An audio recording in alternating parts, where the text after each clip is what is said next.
1865, the Nottingham Forest podcast, is proudly sponsored by The Terrace, the home of retro and fan culture sports merchandising. Check out their range of Forest merch by visiting theterracestore.com or visit them on social media. The 1865 Match Report. Hello and welcome to the 1865 Match Report. Today it was Nottingham Forest 2, Stoke City 2, but that only really tells half the story. In terms of team news, Forest retained a 3 at the back system, but there was a change in the middle of the park as Ryan Yates was rested for Philip Zinkernagel to come in, with James Garner obviously dropping back into the slightly deeper midfield berth. In a minute, we're going to hear from Baz, who's just got his hands around a cup of tea to just regain feeling in his extremities. So while he's doing that, let's hear from our special guest.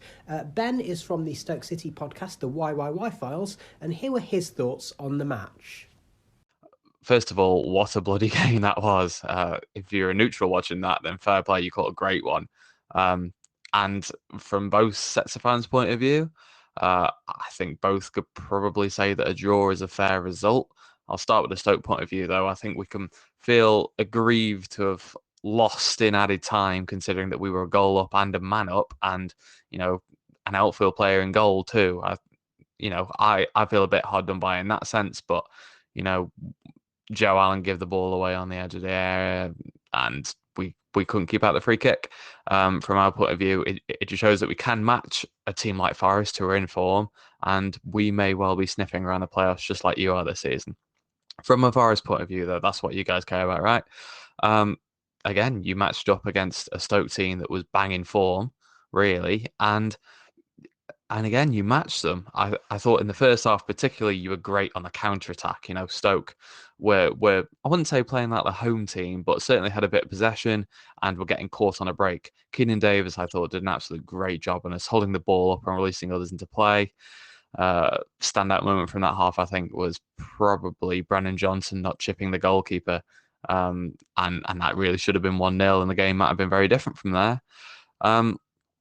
He came off and Sam Surridge come on, and despite perhaps playing a big part in the opening goal, I thought you were less effective with him on, and Stoke got back into the game, clearly.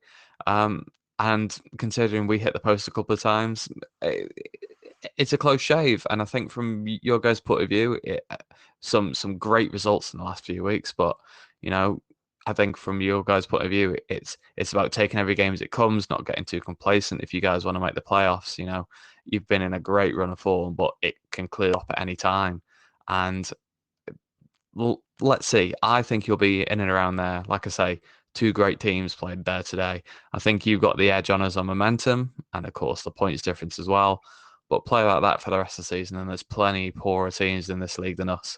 So I can see you picking up plenty of points for the rest of the season. Let's see whether it's Stoke versus Forest at the end of the season. Okay, Baz, so we've heard what Ben thought about the match. Now let's go through the match bit by bit, shall we? And then we can get your considered opinion. In the first half, is it fair to say that Forest are hanging on a bit at times? I mean, Stoke did hit the woodwork quite early on, although it sounded like a bit of a freaky occurrence. Well, yeah, I'd say two things happened. So one, like you said, Ryan Yates was rested. When I heard the team news, I was like, right, so he's being rested. Why is it Yates that's being taken out and whatever? We've had a lot of games very, very quick, and we're only having one change. And is it Ryan Yates really that's yet here? Out of all the players, he's the one that seems to have the most energy. And during the game itself, Stoke's tactics were basically to press us very, very high up the pitch. So we had no time on the ball whatsoever. And we looked really, really tired. It was like we just couldn't get hold of the ball. We couldn't string two passes together. They wouldn't give us any time or space at all. And it paid dividends for them. Yes, you say they hit the bar at least twice in the first half. And every time we tried to do anything, we basically got a yellow card for it. Yeah, I think that there's a potential talking point, something that we will almost certainly be coming back to a little bit later.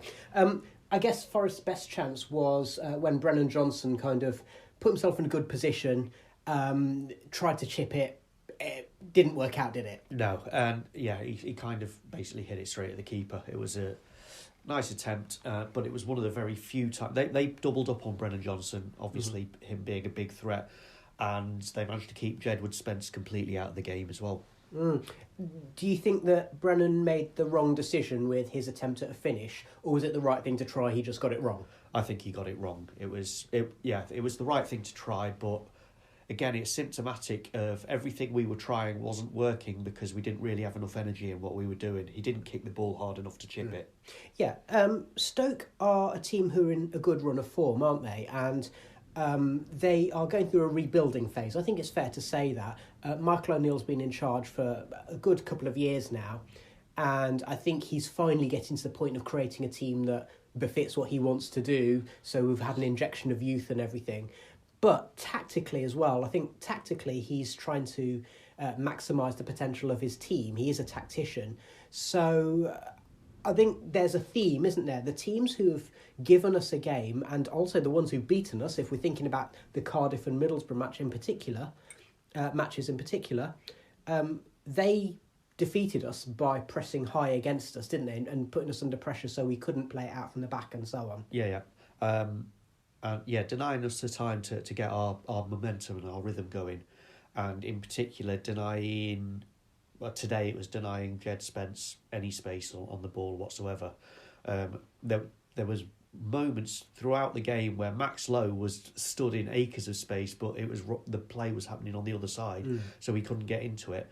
And then every time when things were happening on the right, they were just swarming all over us and not giving us any time or space to do anything with it. And then, as I say, every time we moved forward, something would happen and we'd get a yellow card. Keenan Davis especially. Yeah, okay. Well, let's move on to the second half, because it was 0-0 at half-time, okay? And in the second half, so the impression I got, as somebody who wasn't at the game, is that Davis had played well, but had a frustrating afternoon. He'd got a yellow card, and but it was a tactical sub, I think, wasn't it, to bring on Surridge after 55 minutes? I think the frustration and so Davis's yellow card was deserved because he basically rugby tackled the guy, but he rugby tackled him because he'd had his legs taken out completely like a few minutes before. And that was kind of what was happening throughout the game, as we were getting frustrated that they were doing stuff to us and then we would retaliate and then we'd get the yellow card for it. So I think the tactical change was as much to take some of the sting out of Davis losing his rag, and the rest of the team losing their rags a bit. Okay. And so I think maybe it was probably a planned change, but not at 55 minutes. Okay, but it did pay off pretty quickly, didn't it? Because just a minute or so later, Surridge played a peach of a pass. Max Lowe found himself in acres of space, as you alluded to earlier. Talk us through it. It was it was brilliant. So Surridge was sort of halfway into their half, right in the centre, received the ball, looks up, plays this beautiful crossfield ball to pick out Lowe in space. Lowe then charges up the line and puts in a perfect cross, because he obviously spotted Johnson making the run. One of the few times Johnson escaped his markers, making the run at the far post, and Johnson being in the right place at the right time, which is the mark of a very good striker, and puts it in. But brilliant ball by Surridge and another fabulous cross by Max Lowe, wasn't it? Absolutely, yeah. Yeah, okay. So do you think we deserve to be a goal up at that point? I think yes and no. I mean, I think out of the defences, ours was much busier up to that point. But you've got to take your chances. We made a really good chance and took it, whereas Stoke had made a couple of chances and hit the bar. So we deserved it for that reason. Okay, well, Stoke did equalise. Yep. And it was Josh Maja who was linked with a move to the City Ground. I think a loan move, and I think it was about a year ago, wasn't it? And it turned out didn't work out due to medical issues. Now, there's other chances that came and went, and Brice Samba had to make some good saves. And I think the lad from Villa with the incredibly long name, so let me see if I can get this right. Philogene Badace, I believe his name is, and I can't remember what his first name is because Jaden or Jaden Philogene Badace, which isn't easy to say at the best of times. But he looked like a threat, and he brought good saves out of the keeper. I mean, Samba did some really, really good work. There was one bit where they put in, I think it was a corner, and I thought we'd got it clear, and it somehow fell to that lad. Yeah. and he put in, and Samba did a proper reflex save to tip it past. But there was like 3 or 4 saves in very quick succession in that little spell then. Importantly, one of those saves, Samba then went to get the ball to take the goal kick, and there was a Stoke player on the ground behind him, All right. injured or something, and this other Stoke player came and started interfering with the goal kick, and Samba had a right go at them. The referee gave it our way, but Samba was proper yelling at the referee. All right, so this is a pre-incident moment, because I was about to say, as so often with Samba, you go from the sublime to the ridiculous. Now, we know what the history is here. Over the last few weeks, we've seen things becoming there's a fine line between genius and insanity. We've seen him move ever closer to the insanity element.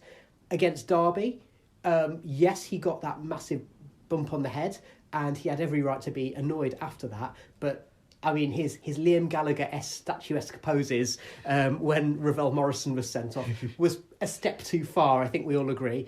Against Leicester, he got spooked by a pigeon and gave away a goal that could have proven costly, but his teammates I think he'd acknowledge his teammates got him out of jail.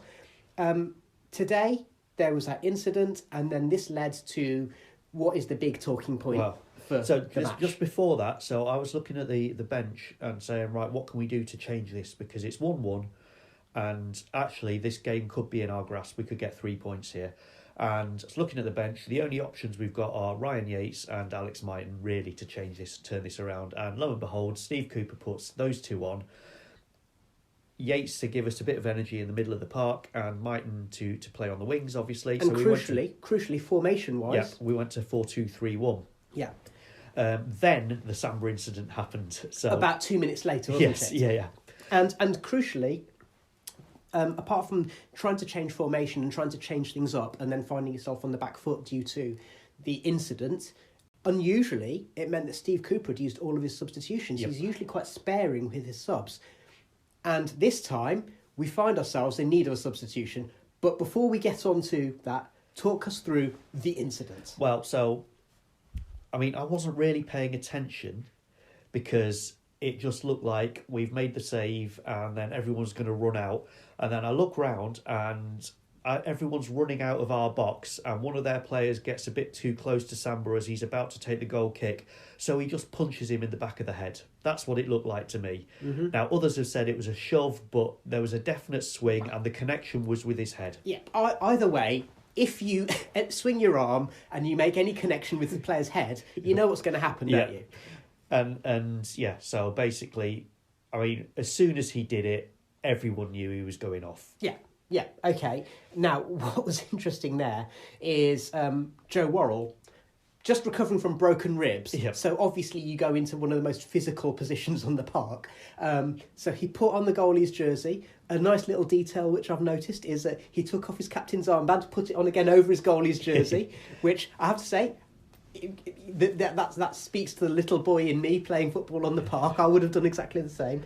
I just want to add though, no one else has mentioned this, so I don't know if I imagined it or not, but I thought Scott McKenna volunteered to put on the shirt and Joe Worrall took it off him. Oh yeah, that's interesting, because Steve Cooper and Ryan Yates in the post-match interviews, they were both asked, did you know Joe was going to go in goal? And both of them said no. And like, have you seen him playing goal in training? No. And so this is, again, that thing of like maybe the boyhood fan putting... I mean, we saw Steve Chettle do it 20-odd years ago. So, okay, now, let's be honest. I've not seen it, but by the sounds of it, even a world-class goalkeeper would have struggled to have saved Lewis Baker's penalty. That's the other thing, actually. So we knew immediately that Samba was going to get sent off, but I hadn't realised it was a penalty. Well, because he's lamped someone in the box, therefore well I didn't know sense. It was in the box. I just saw the fist going. I didn't see where he was, and then suddenly it was like dawning on me, what if it was in the box? Oh, right, so it is a penalty. And in fairness, Ryan Yates said as well, having just come on, said, well, I kind of knew something had happened, but I didn't realise he was going to give a pen. So Lewis Baker, who is, you know, he's a class player. He's had a very odd career, but he's a class player. He can certainly strike a ball well, and he did. It was a hard shot. It was towards the edge of the goal. A proper keeper wouldn't have been able to save it, or would have been done very well to save it. So yeah, okay. Now, Worrall didn't. Let me just put this to you: at 1-1 with 11 men and that tactical substitution, were you expecting Forest to really push to try and win the match? Yes, I was thinking, if we make the right subs, when I said about Yates and Mighton, if we make the right subs, we've got 3 points here. Mm-hmm. Okay, so then with 2 minutes to go plus stoppage time, the keeper sent off, so you've got, you know, it's that classic thing, isn't it? You get the defender sticking on the goalkeeper's shirt and you're thinking, oh God, they're going to bombard us and everything. So at that moment, when Forest were lining up to restart the match after going 2-1 down with 2 minutes to go, 10 men, were you thinking we're going to lose this? To be honest, I was thinking, isn't Samba a prick? This is a conversation we've had many, many times. I turned to the bloke next time. I think I've said this to us before in our little group as well before, but he's the Robbie Savage of goalkeepers. Yeah. Okay. But yeah, I wasn't. I didn't think we'd lost it, but I couldn't see how we'd salvage it either. You know, I had the idea this side won't give up, but not giving up and getting something out of the game are two different things. It's a recurring theme, though, isn't it, this season? Team don't give up and they keep going. And crucially, it took all of about 2 minutes to get back into it. Yeah. So what happened? So one of their players gives away a foul, sort of just outside. To great box. Cheers from the home fans. Yes. Yeah, it was quite unusual for us to win a free kick like that. Jimmy Garner steps up, places it across, high lofted cross over the box. Maybe McKenna, one of our players, gets ahead to it, knocks it down to Yates, who bundles it in, and it's a proper like. Did it hit the woodwork on the way back to McKenna? I think so. Yeah. Yeah. So Garner, we know he takes a good free kick. Thank heavens for that. And then and fortunately, to make a change, Ryan Yates in the box actually. Well, actually, there's a few other points. So the ref had announced 7 minutes of stoppage time, which, as he announced it, it was like, oh God, we're going to get with Joe Worrall in goal. That's it. We're going to lose four or five here. Then obviously Yates bundles the ball in, and we're like, actually, we've got a chance of getting the 3 points again. Then this lad runs onto the pitch, goes up. I think he hugs Jed Spence. Right, so someone from the crowd, bearing in mind what we saw just a week ago, someone in the crowd thought, you know what I'm going to do, and there'll be no consequence whatsoever. I'm going to run onto the pitch and approach the players. All I'll say to that is cocaine is a very powerful drug. Who'd have thunk it? But, so he basically, and for our older listeners, imagine the Benny Hill music, because he basically ran the stewards ragged. So at the very start of his little escapade, he was doing it to cheers, and then after about a minute, it turned to boos, because suddenly we realised that either this is going to add tons and tons of injury time onto the end of it, meaning we're going to lose this point we've just got, or it's going to eat into all our injury time, so we're not going to have a chance to do anything. And as it turns out, as far as I could tell, the referee blew after 4 minutes anyway. So it ended 2-2. Just briefly, actually, would you have took that before the match against a Stoke team like this? I'll take that as a no. No, only because we're at home. Yeah. Okay, but you definitely would have took it given the circumstance. Yeah. Okay, so we've already discussed that Forest looked tired, and Steve Cooper said, 3 games in a week, they look tired. Now, what I'd like to talk about is that Brennan came closest in the first half. He got the goal. He had basically that chance and he took it well. Do you think that with him and Davis and Surridge, actually, we're not missing Grabban as much as we feared, are we? No, I think it's the first time I've seen Surridge, and I was quite impressed. Obviously, the move he did for the goal, but also he's like... to be honest, he reminded me a bit of Lyle Taylor. He's all like arms and legs flailing about. in the box, but he could also remind me of Gareth Taylor, to be honest. But because he's so big, I think it's people don't know how to handle him and what to do about him. So I think, and he's quite mobile as well, which is probably unlike Lyle Taylor. So I think he's a very good addition to the squad. So I think with those three, it's not like we're under Lamouchi where we relied on Grabban as our only outlet. We've got options there now. And it seems as though Brennan is he's realising that he has to step up as well as the finisher, because he's the one now who's getting into the 6-yard box. He's always made those late runs, but now he played most of the season almost as a winger, but with the formation where you have Zinkernagel as a kind of a number 10 or maybe even a false 9, and then you've got Davis and Johnson. With Grabban being out, it means that I think Brennan is coming inside a bit more, don't you think? It's almost the old-fashioned big man, little man combination, where we've got a big guy who sort of holds the ball up or makes the space, and then Johnson runs into it. Just a very brief word about Keenan Davis. I'm sure we'll talk about this maybe in our next monthly podcast. But in our WhatsApp group, we were saying as well that actually we'd made jokes about Dele Adebola. Actually, Keenan Davis could actually be a bit more like Kevin Campbell, couldn't he? In terms of strength, pace, the ability to finish. And technique with his feet. He looks a bit ungainly, whereas Kevin Campbell never did. Kevin Campbell looked really, really skillful, but he gets the same results. He can knock the ball between both his feet when he's under pressure and then come out with it at the end of it.